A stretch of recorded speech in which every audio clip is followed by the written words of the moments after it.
This episode is brought to you by Ursa Minor Outfitters. Folks, I'm absolutely in love with my loon mug. It's handmade, it's an absolute piece of art. Whether it's at the office or at the house, people keep asking to check it out. If you're not a loon fan, they also have other beautiful mugs for wildlife fans of moose, bears, and eagles. They specialize in products highlighting the outdoors and local pride through quality design by local artists. They've even started expanding into items beyond mugs, like apparel, dog accessories, and soon candles and more. They also try to partner and highlight other small businesses, and in some cases, forego profits in lieu of charitable giving to help their community, such as the dog rescue. So check them out, UrsaMinorOutfitters.com, and enter promo code HikesMikes10 at checkout to receive 10% off your order. And for our four-legged hiking partners, they also have a portable silicone dog bowl and also a sweet over-the-collar dog bandana. Go check them out, UrsaMinorOutfitters.com, and don't forget to enter promo code HikesMikes10 at checkout to receive 10% off your order.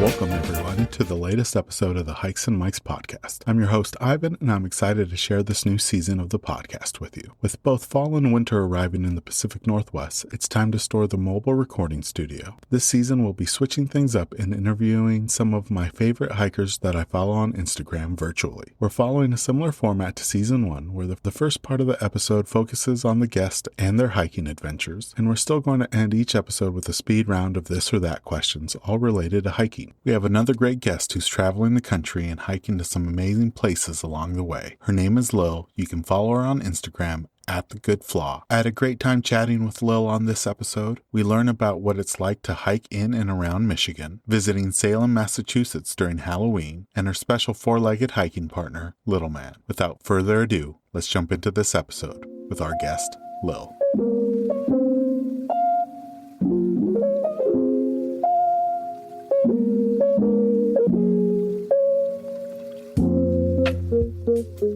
Welcome, everyone, to the latest episode of the Hikes and Mikes podcast. We got another exciting guest here on the podcast today. We have Lil from the Midwest, but she's also a fellow nomad. I'm really excited to talk to her about her adventures and her rig and just some of the hiking that she's been able to experience. Welcome, Lil, to the podcast. Thanks for coming on. Yeah, thank you so much for having me. Now, for listeners, Lil, can you kind of give a little background on how you started hiking and how long you've been hiking? Yeah, so I started hiking when I was little. My family always went up north for camping, and up in northern Michigan, there's always beautiful places to go and see, beautiful waterfalls, campgrounds, all of that. So I started hiking when I was little, usually just around the campgrounds because there was huge forest trees around there. So my mom and I would go out and we would spend hours out there to the point where we would get lost and then have to have my grandpa come and find us in the car. And so I got started hiking like pretty regularly when I was like 13-ish. And then once I got into college and even out of college, that's when I really picked up on it and started doing it a lot more.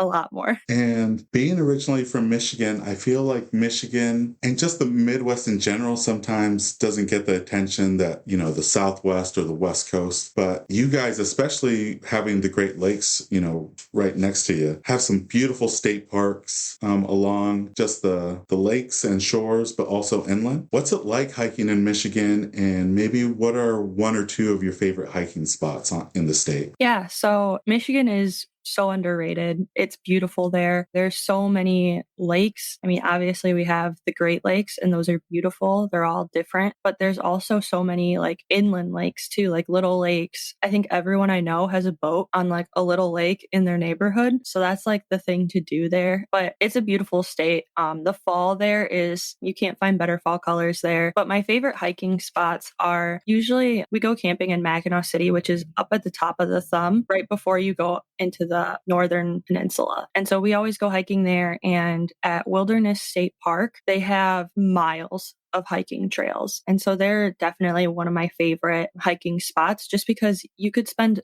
days on their trails and still keep going. You can walk into Mackinac City and it would probably take you a few days, but it's just so beautiful there. And then going up to northern Michigan, there's like a strip of waterfalls. You have to drive in between them, but there's a hike to get to each one. So like last year in August, we went to 4 or 5 waterfalls up at Lake Superior, which is the very top of northern Michigan. And each waterfall had a little hike to get there and hikes surrounding it. So like you could hike to the waterfall and then you could hike around all of it. And we actually ended up finding this little like secluded beach where you could jump off the rocks and jump into Lake Superior, which is definitely the coldest of the Great Lakes. It was freezing in August. It was so cold. Oh, man. But we did this hike and we found this little beach, and there were quite a few other people there that were locals, and they were all jumping off the rocks. And so we jumped off the rocks and it was just a blast, but we never would have found it just on our own. So it's kind of the joys of hiking in Michigan. You never really know what you're going to find. Having such a long shoreline, I imagine there's those type of little coves all over the place that you might not see anybody else at if you hike into them, right? Yeah. Something I highly recommend is it takes a long time, but if you drive around the whole upper peninsula of Michigan, you see the most beautiful views. You find the coolest places, and it's just so, I don't know what the right word is. I want to use just so northern. Like it's in the winter, they ride snowmobiles around. They have a 4-wheeler track along the side of the road all over up there because people ride 4-wheelers to get to other places there instead of cars. It's just such a cool place. So I highly recommend if you ever are planning a trip to Michigan to go into the northern Michigan and, you know, try and drive around the whole upper peninsula. It's really pretty. It's beautiful, especially, I mean, any season, but especially in the summer. And Lil, you have a unique home base for your adventures where it's not necessarily a city or state or a region, but it's wherever you decide to drive and set up. Can you share with the listeners a little bit about how you became a full-time RVer? Yeah, so we moved into the RV back in May of 2022.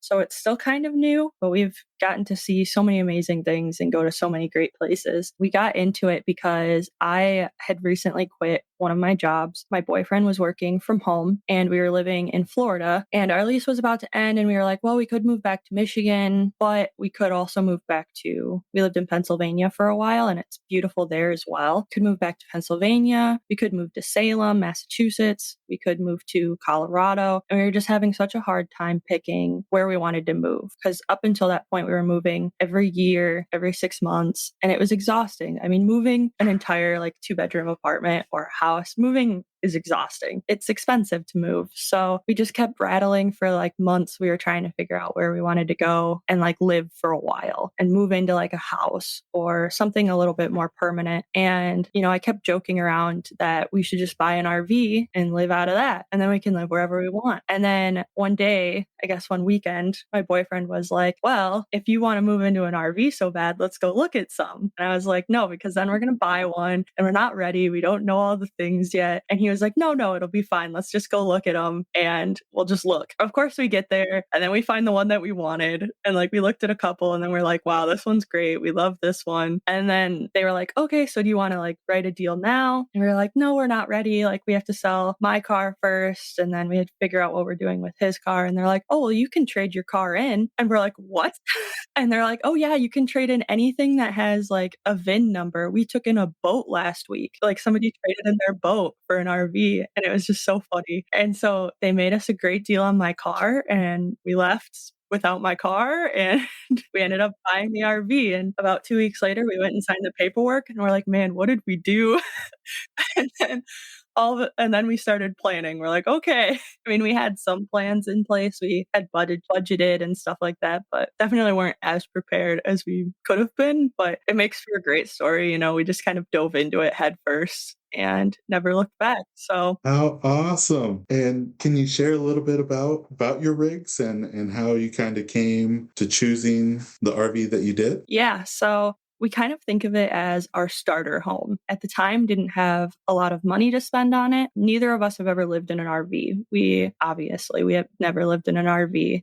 My boyfriend, he had campers growing up, so he knew a lot about them. He came from a family of 6, so there was a bunch of them, and they used to go camping all the time as their family vacations. My family used to go camping all the time too. We usually stayed in tents most of the time until my grandparents got older, and then they got like a smaller camper. We both had a little bit of experience, but we never had been in something this big. We thought about doing a van, but with my boyfriend being in the tech business, he needed like an office space. He needed multiple monitors. He needed all of his tech stuff. So the van life wouldn't work for us. So for our RV, we really looked at prices because we couldn't spend a fortune on it. It's not like getting a mortgage. I mean, it kind of is, but you don't get as good of rates. We wanted something somewhat inexpensive. We have a decent sized dog, a large dog. And so we couldn't have anything too confined. You had to have space to move around. So we didn't want an island because of that. And there was a couple other things that we put into consideration. But really, like when we went to look at it, we just wanted something that was bright on the inside. We didn't want like the wooden, dark features. We're not really a wood style people. We wanted something with a lighter interior to make it brighter. We didn't want an island in there. And we wanted to make sure that we had enough space for my boyfriend to have his office and for me to also be able to work remotely. So we ended up getting one that has a twin, well, it had like a mini bedroom in the back and it had a fold out queen size mattress and 2 bunk beds and then a little cupboard. It's small. I mean, it's not the biggest, but it's like for kids. And so he ended up taking all of that out and then building like a bench bed that's like a twin bed that lifts up. So he has storage under there and there's also a little bed back there. And then he has his whole office back there. So he has multiple monitors, all of his wiring, all of his work stuff, everything back there because we took out everything, the whole kids stuff that was back there. But when we were looking, we wanted to make sure that he had an office with a door that closed and he could have his space. Other than that, that was really the biggest requirement was what has something in it that we can renovate into an office. Because at the time we couldn't find one in our price point that had an office in it. And then we wanted to make sure that we had enough storage. So in the front, there's like a bunch of storage. There's storage under our bed in our bedroom. So we lift that up and there's all storage under there. And then we also have storage under our seats at the kitchen table.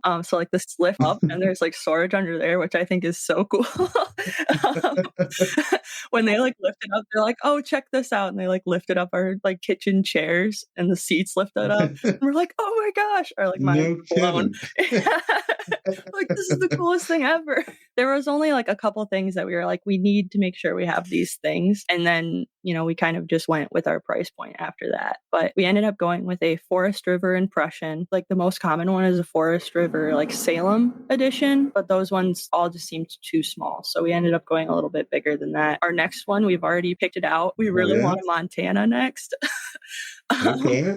The only issue is we also looked at the feet length because some campgrounds will only let you have like a max of 40 feet. And so all of the toy haulers are either 40 feet or bigger, or at least the ones that we looked at. So we wanted to make sure that we had one that was big enough to live in with us being new to all of this and us being used to having our own space. We wanted to make sure that it was big enough for us to live in, to get used to it, but that it was small enough to still be able to be allowed in most campgrounds. Because there is sometimes a feet limit on how long your camper can be, which we have run into a couple problems with. Even ours, which is 36 feet, there's like a max of 30, and then we have to pick a whole different campground. Oh, no kidding. I didn't even know that was the thing. Yeah, we didn't either until we like started looking and we're like, oh wow, like a lot of campgrounds have certain sites for certain sizes. And then we were like, okay, so we want to make sure that we're right in the middle. Yeah. And I'm guessing it's just to like help so you're not sticking out into like the driveway areas, right? Yeah, I think it's most common for a lot of state parks because they're trying to fit like as many campers in the state parks as possible. So if they have a small area, they make it for a small camper camping group. If they have a bigger area, like a pull through or something like that, then it's for the 40 plus people. So yeah, that's definitely something that we had to look at and we have to be mindful of is how long camp spot is and how long our camper is. So good thing to kind of keep in mind when you're kind of looking. And that kind of brings me to the next question, Lil, is, you know, I feel like van life and the nomadic life has really grown in popularity over the last like 5-7 years. And there's a lot of people interested in getting into it, including myself. What are some things that you've learned over the course of this experience that you can share with listeners like me that are interested, but maybe they should consider before jumping in? Yeah, there's definitely a lot of things to consider. We have learned so much since living in our RV, and it's definitely stuff that we maybe should have thought about more. For instance, the feet thing. we never would have thought about until we actually started looking at them. I think the biggest thing is you have to think about your lifestyle. I am someone that loves throwing things away. I have very few things that have sentimental value to me, and those things have a lot of sentimental value, but I love getting rid of stuff. So moving into the RV, I was like, perfect, get rid of everything. All of this stuff in our we had a full 2-bedroom apartment. I was like, get rid of all of it. I was just packing stuff up. But a lot of people aren't like that. A lot of people have those little knickknacks that they carry around with them or have by their bed or have a collection of baseball hats or t-shirts or something. So it definitely depends on your lifestyle. We knew going into it that we would have too much stuff to live in a van, because that was my first thing. I was like, let's move into a van. I think that would be so much fun. I think it would be the best. We can live wherever. My boyfriend was like, I cannot live in a van. I need my computers. I need my monitors. I need my work set up. It just won't work. And so I was like, okay, well, why don't we live in a camper? He's like, campers sway. Like if you go too fast, they sway. He is better at explaining it than I am. But a fifth wheel it pulls so much easier than a camper. It's more attached, all of that stuff. It doesn't have that like hinge in the middle where the truck meets the camper. The camper basically becomes the truck. Or at least that's how I look at it. So he didn't want a camper because he was worried about it swaying, the weight, all of that stuff.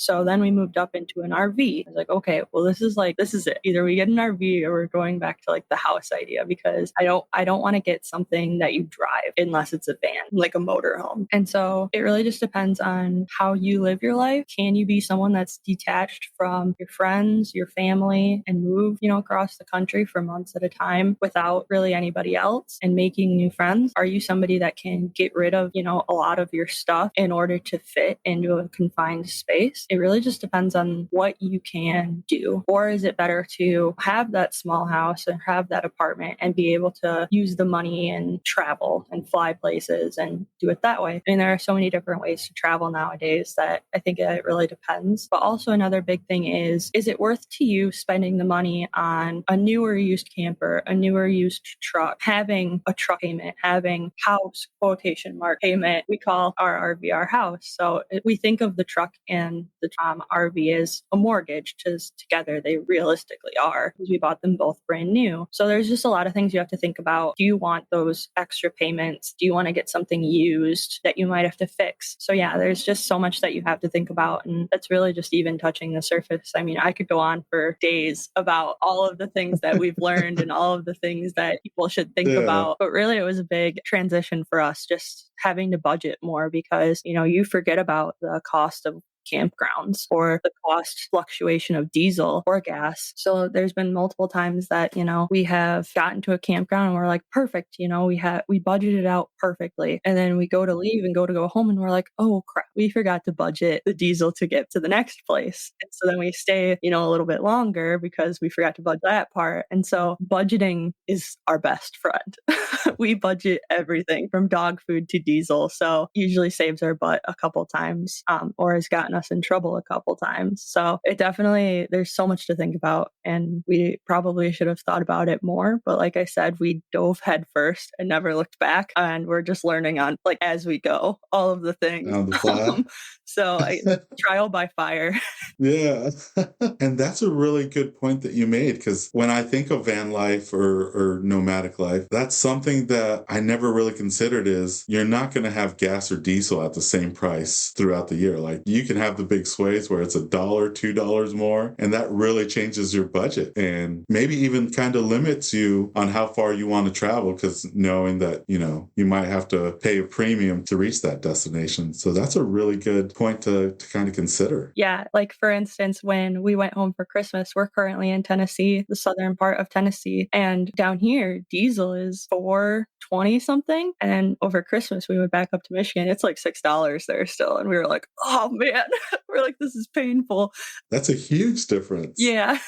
And Lil, you've had some amazing trips already since you've been on the road. Can you share with the listeners a little bit about some of the states that you've been able to visit and explore? And is there a state that in particular stands out, and what about it stands out for you? Yeah. So ever since, we moved in May, and we spent a couple months in Michigan with our family, kind of getting used to it, going through everything, making sure that what's in here we actually use, and what we don't use leaves. And so we spent a couple months in Michigan in our RV before we actually hit the road. just to make the adjustment easier. And so we've been to Colorado, Kansas, we went to Massachusetts, Pennsylvania. We're currently in Tennessee right now. So it's definitely been a lot of traveling and it's been great. My favorite state so far is probably Colorado, just because I love the mountains. But then Massachusetts really exceeded some expectations. We went there in the fall and we hit like the perfect fall color time. And it was just as beautiful as Michigan. All of the leaves and, it was right on the coast, which was really pretty. And so it was really great to be able to visit Massachusetts like right in the peak fall time. But then saying that, we were at Colorado in September, at the end of September, and that was right when it was starting. So like fall was almost there. And so we still got a couple really pretty colors when we were there too. So those have probably been my two favorite states so far, is those two. And is Colorado the furthest west you guys have been able to make it so far? Yeah, so far. We're hoping to go out to Montana and Washington State, or depending on when we're able to make it out west, we might head down south. I have a friend who lives in Texas right now, and I keep trying to make a plan to go see him. It just feels so far away. I mean, I'm so used to the East Coast, and the South it just seems so far away. So we just have to gear ourselves up and make the drive. Everything takes a little bit longer pulling the RV. So, a 3-day trip usually turns into like 5-ish, because we just like to extend everything out just to make sure we're not driving while we're tired, driving during any bad weather, stuff like that. We try to play it safe just because it's our whole house. Don't want anything to happen. So we're hoping to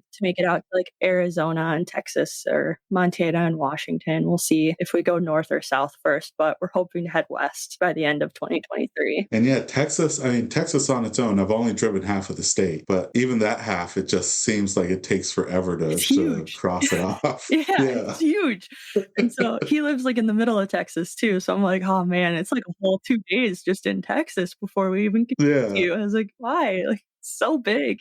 Yeah, you don't really notice how big it is until you have to travel in it. Well, one thing that I've noticed, and you kind of already alluded to it, there seems to be a love for water. It kind of comes up on your Instagram feed from time to time, whether it's lakes, springs, or even the coastline of the Northeast that you've been able to visit. Has there been a body of water that stands out above the rest that you've been able to visit during your travels? Not necessarily. I do love water. Being from Michigan, it's the Great Lakes state. So like I said earlier, there are mini lakes everywhere. All of the Great Lakes are beautiful. They all have their own characteristics. I'm just naturally kind of drawn to water. I mean, we lived in Florida for a while, so we went to the ocean almost every weekend. And then, in Massachusetts, we were almost right on the water. We were a mile away from the coast. So our campground was. We stayed in Salisbury, and our campground was literally a mile from the coast. So my mom went with us on that trip, and her and I would walk our 2 dogs to the coast like every afternoon, and it was beautiful. I don't think there's a body of water that I love more. I love all of them, usually pretty equally. There's been a few hikes in Colorado where we have hiked up to a body of water, and those are just stunning. I mean, it's so calm and peaceful up there. So those are the ones that usually stick in my mind because I don't see them all the time. But if I had to pick a favorite, I would probably pick Lake Michigan. Like I mentioned earlier, we go camping up North Michigan every year, and we camp at Wilderness State Park, and it's right on the water of Lake Michigan. And so I have so many great memories of that lake in particular, and with family and friends and just yearly vacations. So just for memory's sake, probably Lake Michigan would have to be my absolute favorite body of water. I'll have to check out. It's Wilderness State Park? Yeah, it's usually really busy there. We have to book our reservations about 6 months in advance, and that's the earliest you can book is 6 months in advance. We go camping there every year. My grandpa and his family went camping there every year. It's like the Lewis family tradition. And so my grandma, when I was little, would stay on and be like on the Wilderness like campground website back in the early days of the internet. And she would be on there like right at midnight and try like 6 months before trying to book a lakeside site, and other people would be doing the same thing. So it's sometimes tough to get a spot, but then other years it's easier to get a spot, but it's absolutely beautiful. I highly recommend it. Wilderness State Park is my absolute favorite. They're so nice there. It's a beautiful facility, and they actually just redid all of it too. So it's all brand new. Definitely have to keep that in mind. Yeah. Book out 6 months in advance. Yeah. You've touched base on this, and one thing that really caught my eye from your Instagram feed is that trip to the Northeast during the fall. Because, when people think of fall, they think of the Northeast fall colors and how it just kind of explodes. How was it seeing the fall colors, I guess, in its peak season? And you also got to visit Salem during Halloween, which is a goal of mine. How was it seeing those fall colors? And then any advice that you would give to people that want to visit the Northeast during the fall season that they should kind of keep in mind when they're planning their trip? Yeah, so we went to Massachusetts in November or late October, early November, and our main goal was I was dying to go to Salem for Halloween. It's my favorite holiday. I absolutely love Halloween, and I've always been really into witch history, all of the witchy stuff. So I really wanted to go. I think when we bought the RV, we were headed home after signing paperwork, and I looked at my boyfriend and I was like, so since we have the RV now, can we go to Salem for Halloween? My mom has always wanted to go too, so she came with us. And it was all of our first times to Salem and even to Massachusetts. And we stayed in Salisbury, which is the town, a couple towns over. And it was beautiful. I mean, I wasn't expecting to see all of the fall colors. In hindsight, I wish we would have planned more hiking, but really we were just so focused on Halloween and Salem that we didn't do as much hiking as I originally had wanted. So if I go back, I would definitely pick a couple more hiking spots, plan a couple more hiking trips. But the couple small ones that I did were beautiful. We went to Newburyport and they had a bunch of small, little state park areas that had hikes. And like I said, it was beautiful. The fall colors were stunning. Even, it was just so much more foliage, whatever.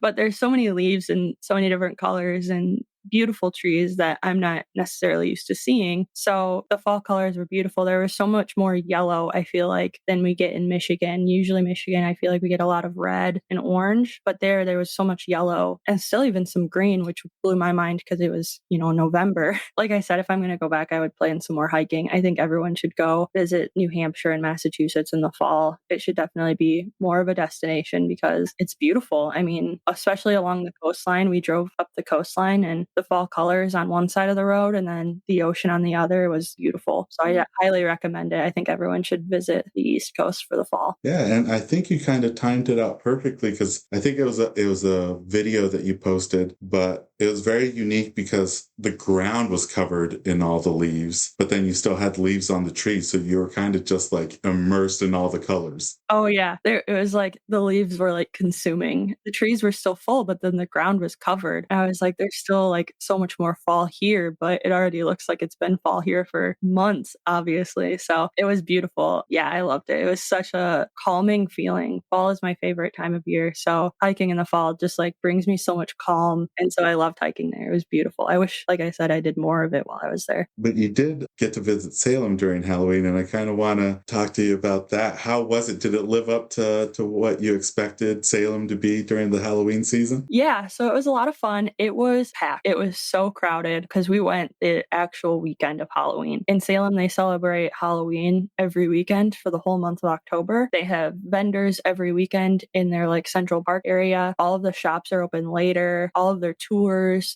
they have so many like trolley tours and walking tours. They, extend their hours for those. I mean, it was awesome. We learned so much history, not only about the US, because Massachusetts holds a lot of history in itself, but then we learned so much history about, the Salem witch trials, and they had witch trials all over the world around that time. And Salem wasn't even the worst of it, come to find out. So it was really cool just learning so much history and just having everyone else there just as happy as we are that it's Halloween. I mean, there were witch hats everywhere. Everyone was dressed up every day. So it was just a lot of fun. The only downside was it was crowded. There were so many people there. We took our dog with us and he's used to crowds. He's used to all different kinds of environments. And even he was like, okay, this is a lot for me. I'm a little overwhelmed. So we didn't take him every day, but he still had fun. And we still, did all the things we wanted to do. We saw all the things we wanted to see. It was a lot of walking. I know in one of your previous podcasts, you talked about urban walking and urban hiking. I would definitely count that. Every day in Salem, we hiked or walked about like 13 miles, Wow. just all around the whole place. We saw everything. We went from one end to the other multiple times. I mean, we just ran around everywhere and saw everything. So we just spent a whole week running around Salem from end to end multiple times. And it was a blast. It was a lot of fun. The whole town is shut down on the weekends. I mean, blocks of downtown is shut down. And so it's just like a giant adult playground. It was a lot of fun. Probably if you wanted to drive, you can't even drive through there because everything's shut down. Yeah, everyone parks on the outside of town. There's no way to drive through. There's like one road to drive through and it was packed, like so much traffic.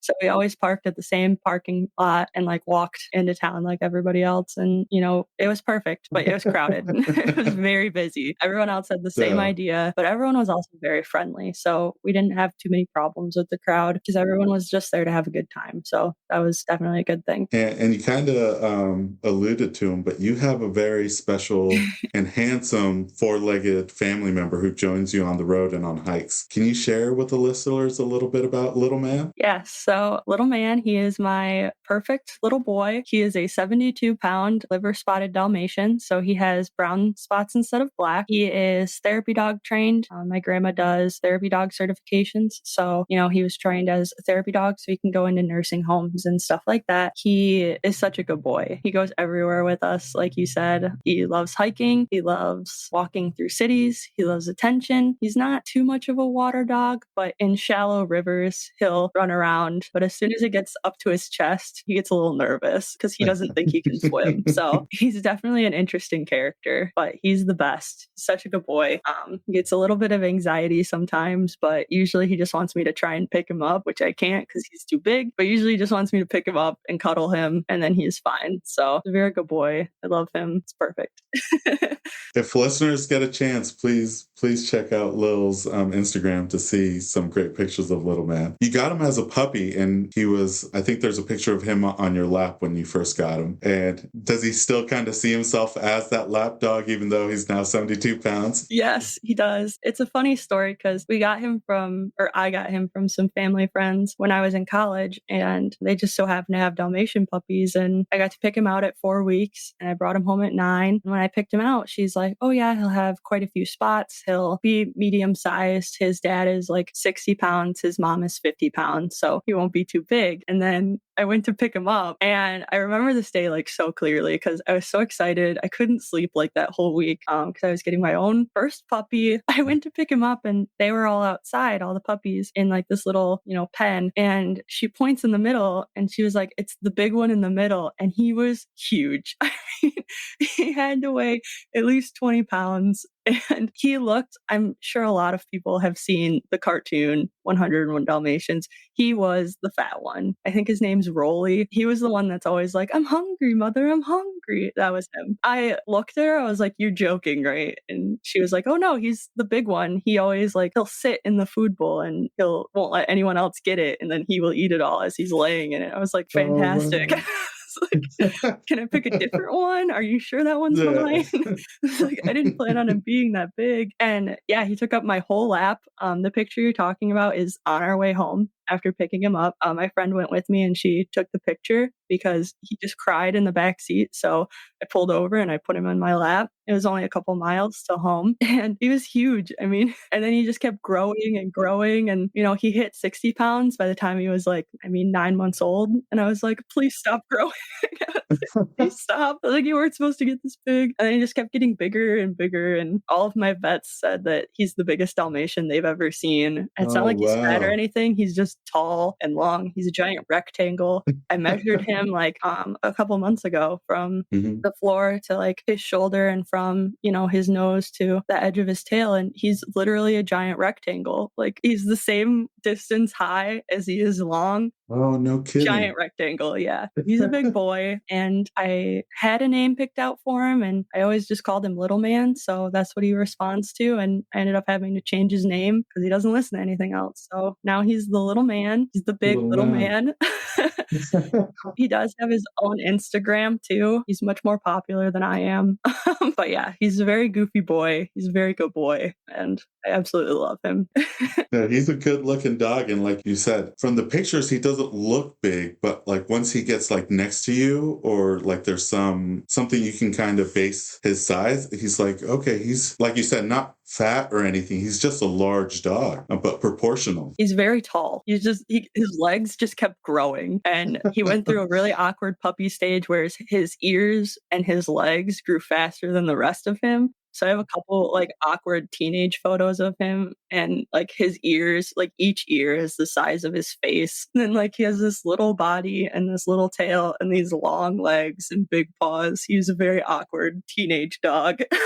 But He had to eventually grow he into him. proportioned out. Yeah, he proportioned out. So Oh, well, we'll definitely include Little Man's Instagram so people can check him out as well. Now, Lil, on this journey that you've had on the road, has there been a memorable hike that kind of sticks out above the rest, and kind of what made it special doing that hike itself? Yeah, so there is one hike that is always what I compare every other hike to. It wasn't necessarily done in the last year. It was done a couple of years ago. At the time, I had a broken arm, and, we went out to Colorado just as like a pick-me-up. I had a broken arm. I ended up having to get surgery on it, and I was very down. I couldn't really do all of the things that I wanted to do. It was my right arm, and I'm right arm dominant. So, I couldn't do anything. I could barely even like feed myself because I had to use my left hand to like pick up a fork. You never realize like how bad you are at using your non-dominant hand until you can't use your dominant hand at all.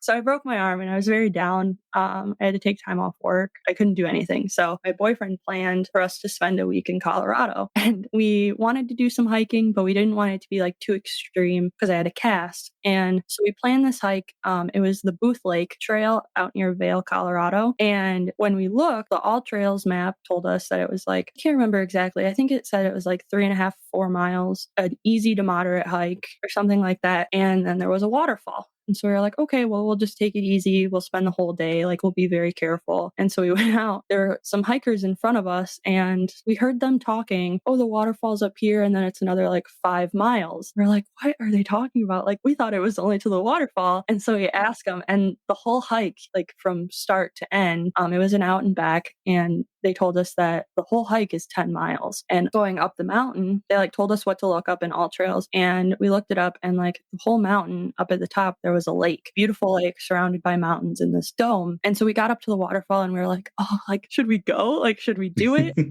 I was like, I don't know. Like, I have a broken arm.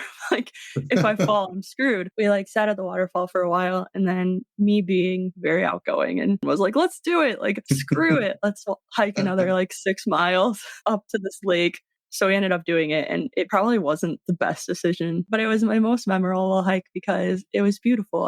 Along the whole way, it was gorgeous. The waterfall was stunning. We went through like a valley of fields and wildflowers. The whole last mile was switchbacks, and it was basically straight up. And I'm the type of hiker where like, if I get close, I'll just push myself harder to make it go by faster. And all of a sudden, like, my boyfriend was behind me, and he's like, maybe we should stop for a second. Like, I need to take a breath. And as soon as I stopped, I felt really lightheaded.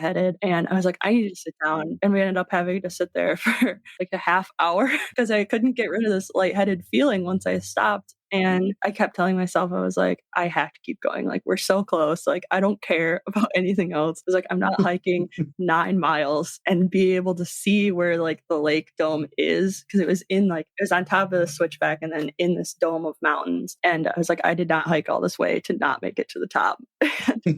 So we sat there, and then eventually we kept going, and we stopped a lot during the switchbacks, but we made it, and we sat up there for like 2-3 hours, and it was gorgeous.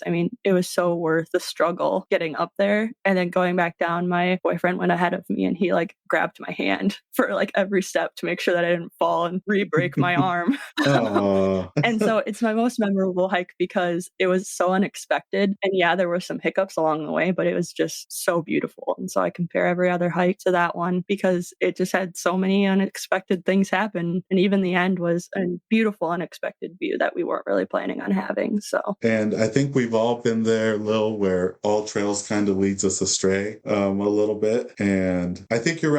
Some of the more memorable hiking experiences for me and maybe others is some of those unexpected ones where you do have that choice on the hike where like, maybe I should turn back, but I'm so close. Let me just do it. Yeah.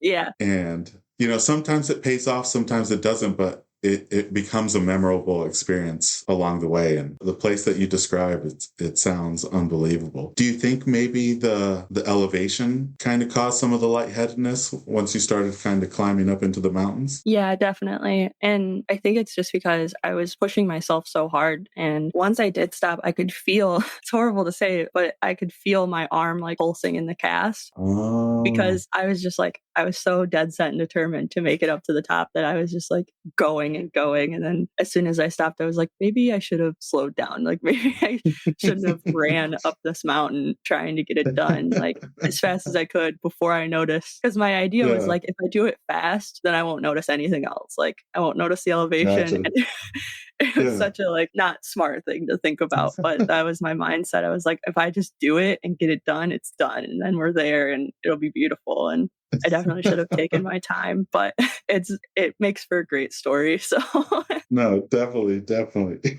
Kind of touching base on summits and end of the hike routines. I feel like some hikers have a summit ritual or end of the hike routine that they do. Maybe it's a favorite snack or meal, possibly some trail brews, or even a moment of zen. Do you have a regular custom that you do when you reach your destination, or maybe once you make it back out? yeah, so especially in Colorado with it being an out and back most of the time, I feel like as soon as we get to either the end or the lake or whatever we're hiking towards the summit, usually we just, end up laying down and drinking some water and just taking in all the views. A lot of our hikes end up having like a body of water at the end or, something to gaze at. So like with the lakes, we always jump in. If it's just like, the summit, then usually we sit back and I love Nature Valley. I love all of their granola bars and stuff. So usually that's like a must pack with some Nature Valley snacks or some kind of granola. So usually we make it there and then we stop and we eat, drink some water, take our pictures, jump in the lake, whatever. I wouldn't say every single one has the same ritual. I think it kind of depends on what we're hiking towards and how long it's going to take. But usually we, lay down and have a snack or sometimes a nap, depending on how long it is. So I Nice. wouldn't say it's the same every time, but definitely snacking is my highlight of going That's a on the trails go-to. and getting to an end. Oh, that's great. And kind of following up with that, you mentioned that you always pack Nature Valley or some sort of granola. When it does come to your pack list, Lil, what would you consider to be your most valuable piece of hiking gear that you do pack? Definitely our water pouch. We always make sure our backpacks have a space for our water pouch. I feel like it's so much easier to carry than, the generic water bottles or thermos mugs. We usually bring bottles of water with us as well, but I definitely don't go on a hike without our water pouch that we fill and are able to drink out of as we're hiking. So water is definitely my number one thing that I make sure we bring. Is there a particular brand that you enjoy using? I can't remember the particular brand that we use. I believe it's some kind of festival brand. We like to do a lot of festivals as well. And we think of festivals as hiking. Just because, they are usually in an big open space. So I believe the one that we have right now is some kind of festival brand. It's 2.5 liters. That's usually the minimum size that we get is usually 2.5, 3 liters. So I can't remember the actual brand name. I know that there's a ton of different brands out there, but any kind of water pouch is always like the highest of our list. We buy a couple extras every year just in case they get holes in them or we forget to clean them out.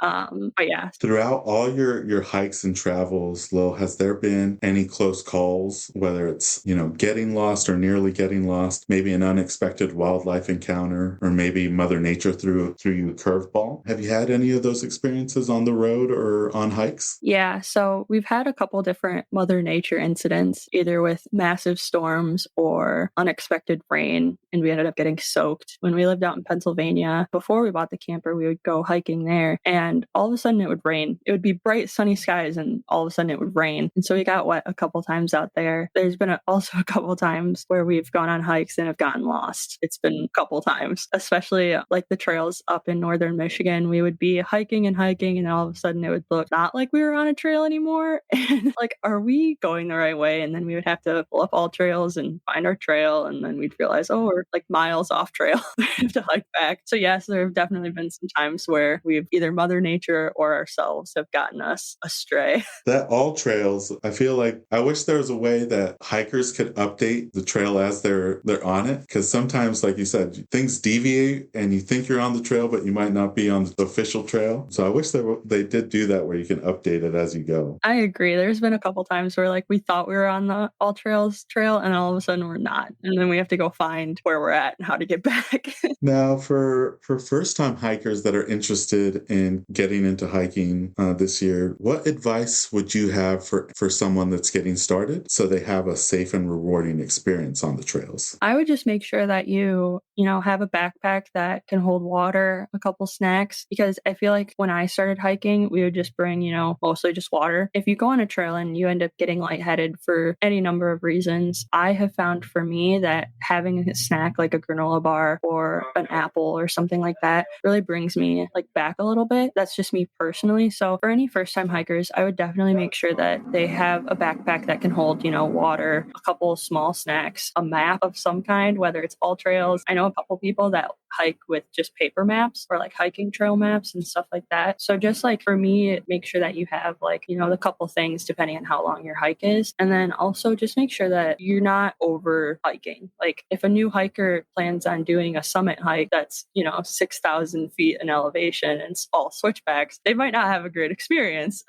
But just make sure that, the hike you're going on matches the level that you are or the endurance level that you have. I mean, me, myself, I've, planned on these awesome summit hikes and have done no cardio ahead of time. And I get halfway up the mountain and I'm like, okay, this was a bad idea. And I have to turn around because I'm not in shape for it. But then there's been a couple of times where I do a hike and I was like, oh, I could have done more. So just start small and work your way up. All of them are different and it really also depends on what state you're in. But just make sure that the hike that you're doing matches the level that you're at and you don't overdo it. Because if you overdo it, you're not going to have as good of an experience as, underdoing it and then wanting to go back out. So that would be my advice. No, solid advice, Lil. I've mentioned it on a previous episode, but the first hike I ever went on, my buddies took me on this, I'll call it disgusting hike because it was 3,000 feet of elevation gain and it was just straight up. There wasn't any switchbacks and there was like 3 or 4 false summits. And I was like, if this is hiking, I don't want any part of it. Yeah. And it took me a couple of years to kind of get back into it. Yeah, so, exactly. Definitely pick the right hike for the first one. I've had a couple of friends that, especially the Booth Lake Trail that I mentioned earlier, we went on that and a couple of my friends was like, that looks beautiful. Like we should all plan a trip and we should all go. And they're my friends that have never hiked a day in their life. Like they don't do that. And I was like, maybe we should start small because even that was a little bit too much for me, especially with a broken arm. But I told him, I was like, maybe we should start small and work our way up because you will not have a good time if that is your first hike. I promise.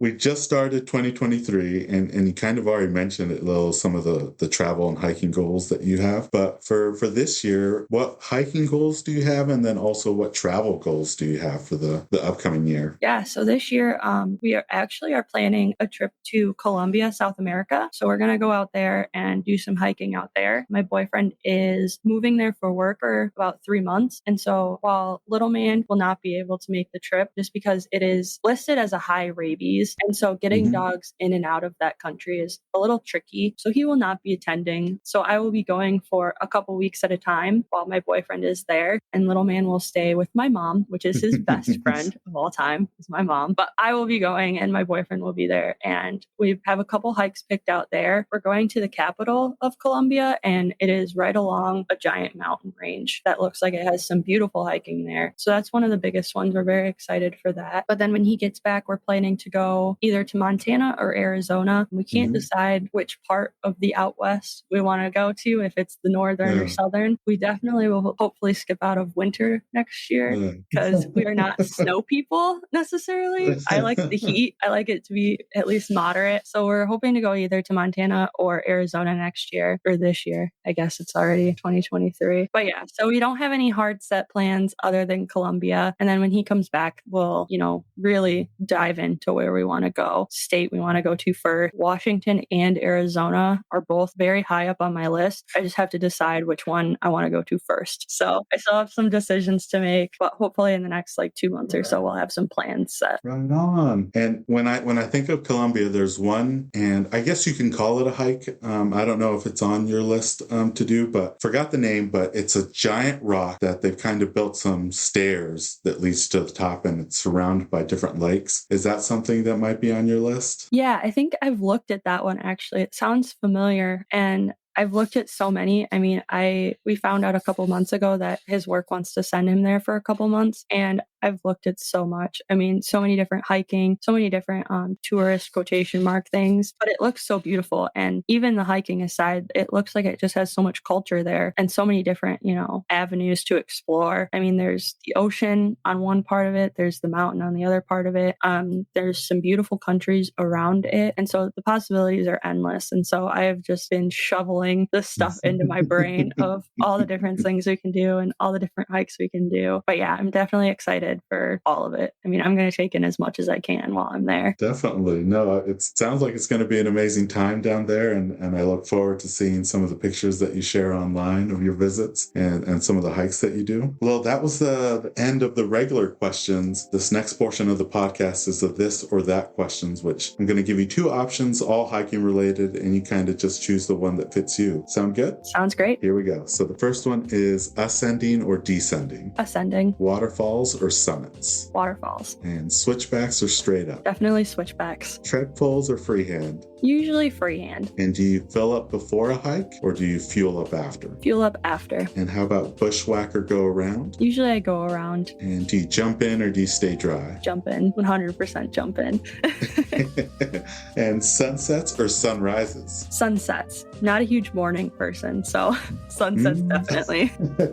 Spring flowers or fall colors? Fall colors. And do you tag a hike or do you not tag a hike? I think it depends. Usually I tag a hike, but if it's an overly popular place, usually I kind of just tag the area. Gotcha. Try and save as much of it as I can, but I think it really depends. Well, thank you so much, Lil, for joining me today on this episode of the podcast. For listeners that want to follow you on social media or online, what are some of the places they can find you and Little Man as well? Yeah, so Little Man's Instagram is just a dog named Little Man. He only has Instagram, so if you type in a dog named Little Man, I believe he's the only Dalmatian that will come up and the only dog named Little Man. There's a couple dog named so-and-so, but he only has an Instagram. I have Pinterest, TikTok, a Facebook page, all of that stuff, and all of them are at The Good Flaw. I'm currently working on a blog to write down all our adventures in, so that is in the works. It should be out in the next month or so. Other than that, that's really all the places you can find me. All of them are a little different. All of them are about traveling and the adventures that we're on, so. Right on. Well, we'll make sure to include those in the episode notes so people can find you. But yeah, thank you once again for joining me on the podcast today. Really love talking about your travel experiences and your hiking experiences, and I'm definitely going to add Salem to the list for 2023 as a visit.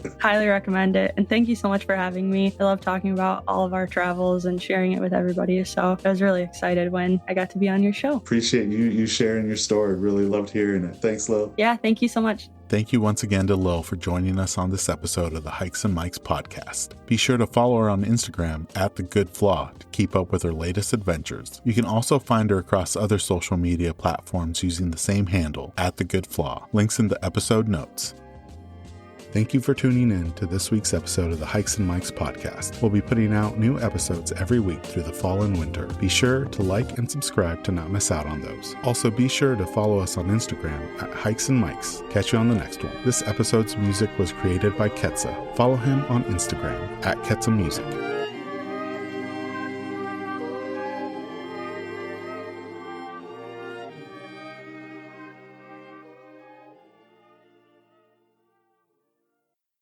This episode is brought to you by Flip Socks. Whether you're on the trail, on the job, or in the yard, Flip Socks will keep Mother Nature out of your boots with their innovative nylon sleeve. You no longer need to worry about any annoying debris getting trapped in your boots during your hikes. Simply flip down the nylon sleeve over any boot to prevent Mother Nature from finding its way inside, keeping your feet comfortable all day long. To get your first pair, visit flipsockswithaz.com and enter promo code HikesMikes10 at checkout to receive 10% off your order. And for listeners who use the promo code at checkout, I'll be donating 100% of the Season 2 promo code proceeds to Big City Mountaineers, who provide transformative experiences through connections to nature that strengthen life skills and build community for youth in disinvested communities across the nation. So if you're tired of bits and pieces of the trail finding its way into your hiking boots, pick up a pair of flip socks today with the promo code HikesMikes10 to get 10% off. For website and promo code, see the episode description.